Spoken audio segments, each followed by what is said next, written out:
ISIL is not Islamic. No religion condones the killing of innocents, and the vast majority of ISIL's victims have been Muslim. And ISIL is certainly not a state.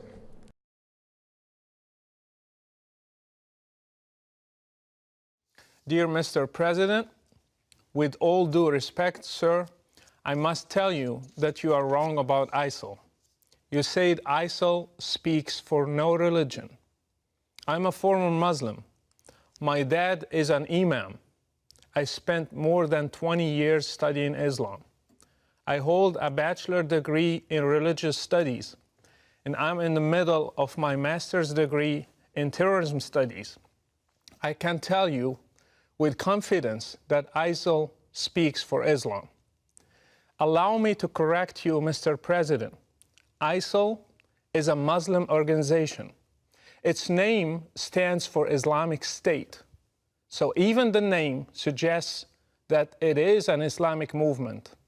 Their leader, Abu Bakr al-Baghdadi, holds a PhD in Islamic studies. I doubt you know Islam better than he does.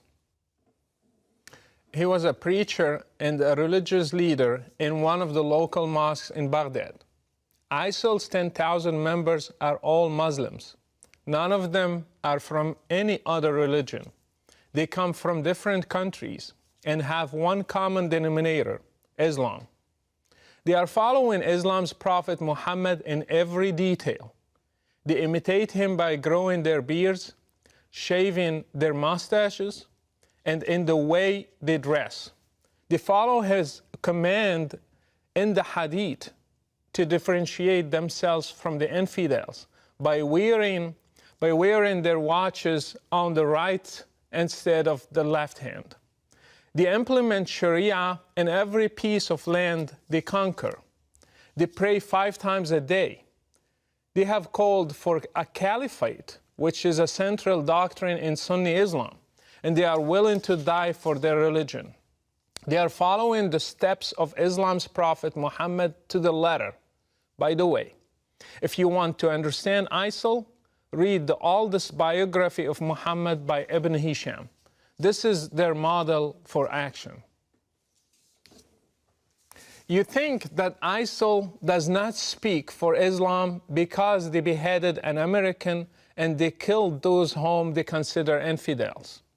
In the same way, Islam's Prophet Muhammad beheaded in one day between 600 and 900 adult males in a Jewish tribe called Banu Qurayza. In fact, beheading is commanded in the Quran in Surah 47, the 4th verse. It says, when you meet the unbelievers in fight, smite at their necks. Ironically, this surah is called the Surah of Muhammad. Killing prisoners is also an order from Allah to Muhammad and to all Muslims. It says it is not for a prophet to have captives of war until he inflicts a massacre upon Allah's enemies in the land. Quran 8:67. And by the way, 3 of Muhammad's wives were Jewish girls he kidnapped from his raids on the religious minorities, just as ISIL is doing today. Mr. President, I grew up in Morocco, supposedly a moderate country, yet I still learned at a young age to hate the enemies of Allah, especially Jews and Christians. These are represented today by Israel and the West, especially the great Satan, America. I prayed 5 times a day, repeating Al-Fatiha, the first chapter in the Quran, asking Allah to lead me not in the way of those who went astray, and those who have the wrath of Allah upon them.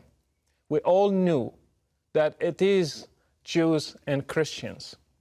We have been brainwashed to hate all of you in our sacred texts, in our prayers, in our Friday sermons, in our educational systems. We were ready to join any group that one day would fight you and destroy you and make Islam the religion of the whole world, as the Quran says. This is what I and millions like me have been taught. Mr. President, this is an irrevocable fact. Fortunately, when I grew up, I chose to leave Islam and became a Christian because I believe that God is love. Others also left, and still every day they are leaving Islam and choosing different paths for their lives.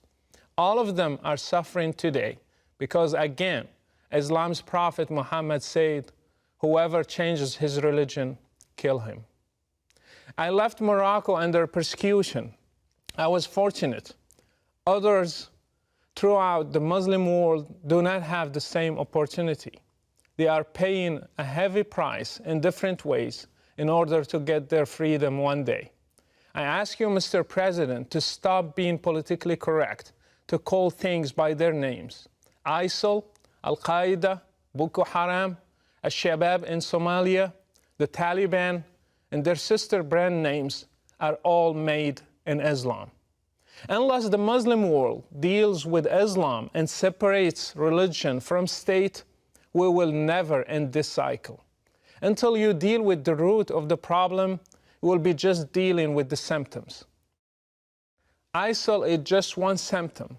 If it disappears, other ISILs will be born under different names. You might ask, then why does ISIL kill other Muslims? The answer is that they consider them infidels, not Muslims. Do you know that all 4 schools in Islam agree that if a Muslim stops praying, he should be asked to repent, and if he does not, he should be killed? Do you know that Muhammad tried to burn his own companions when they stopped coming to prayers? So anything that qualifies a Muslim to be an infidel can be a reason for killing him, even neglecting to pray. If Islam is not the problem, then why is it that there are millions of Christians in the Middle East, and yet none of them has ever blown up himself to become a martyr, even though they live under the same economic and political circumstances, and even worse? Why have many Muslims in the West also joined ISIL if Islam is not the reason? Why have even new converts to Islam become terrorists? Mr. President, if you really want to fight terrorism, then fight it at the root. How many Saudi sheikhs are preaching hatred? How many Islamic channels are indoctrinating people and teaching them violence from the Quran and the Hadith? How many Friday sermons are made against the West, freedom and democracy? How many Islamic schools are producing generations of teachers and students who believe in jihad and martyrdom and fighting the infidels? And finally, how many websites are funded by governments, your allies, that have sheikhs who issue fatwas against basic human rights? If you want to fight terrorism, start from there. By the way, I do not give my full name because Islam is a religion of peace. I'm known around the whole world as Brother Rashid, and I implore you to take a stand for international human rights and the future of democracy and speak the truth about the real threat that is facing all of us. Best regards, Brother Rashid.